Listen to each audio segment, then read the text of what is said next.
Alors cette petite vidéo est pour vous parler un petit peu des expériences, hein, pour répondre à une question qu'on me pose aussi souvent, qui est, voilà, est-ce qu'il est vraiment nécessaire de vivre des expériences, hein, et qu'est-ce que nous apportent en fait véritablement les expériences? Alors j'entends en fait par expérience les états de conscience, hein, modifiés qu'on puisse vivre, des états d'illumination ou des états de décorporation ou de choses qui nous mettent en contact, on va dire, avec d'autres plans vibratoires ou subtils que l'on appelle généralement expériences. Alors les expériences ne sont que la conséquence en fait d'une pratique, hein, ou de certaines énergies, hein, ou d'une digestion en fait de certaines énergies dans la conscience. Certaines expériences peuvent être vécues la nuit, peuvent être vécues la journée. Hein.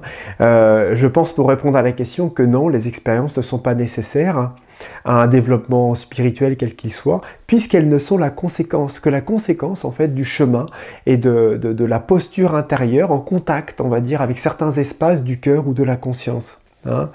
Les expériences généralement ne se provoquent pas, donc c'est pas du tout quelque chose qu'on peut attendre, hein, ou espérer. Hein.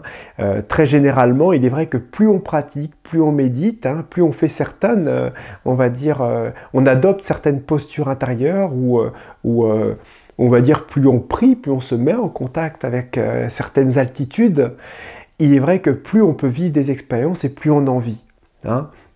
Simplement, les expériences sont parfois aussi trompeuses, dans le sens où il est parfois difficile en fait de pouvoir véritablement comprendre en fait ce qu'on est en train de vivre, dans le sens où il y a beaucoup d'expériences très symboliques, il y a beaucoup d'expériences qui travaillent sur des corps généralement qu'on ne connaît pas, il y a beaucoup d'aides qui peuvent se présenter, ou de phénomènes qui nous apparaissent en fait un petit peu inexpliqués. Si j'avais un conseil à donner un petit peu par rapport aux expériences, c'est de ne pas s'y attacher. Hein, de ne pas les rechercher non plus, hein, parce que ce sont des phénomènes naturels en fait, qui arrivent quand elles doivent arriver. Et aussi un autre conseil, ce serait de les laisser se dérouler naturellement dans la conscience quand elles arrivent, quand elles se déroulent, par exemple quand on est en méditation, en sachant que très généralement une expérience arrive après, hein, mais on peut vivre beaucoup d'expériences comme ça en méditation, de ne pas chercher à les comprendre.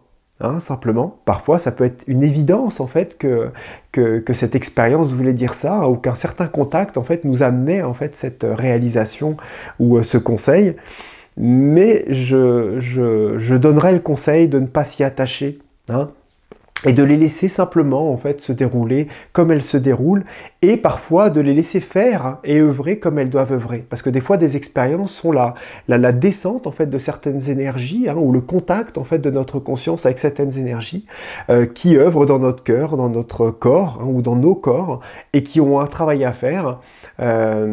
Un travail qui nous est difficile parfois de comprendre. Hein. Donc c'est pour ça en fait, des fois moins on cherche à comprendre, plus l'action peut être puissante et véritablement œuvrer en profondeur. Hein, parce que le mental a souvent malheureusement tendance à bloquer les choses.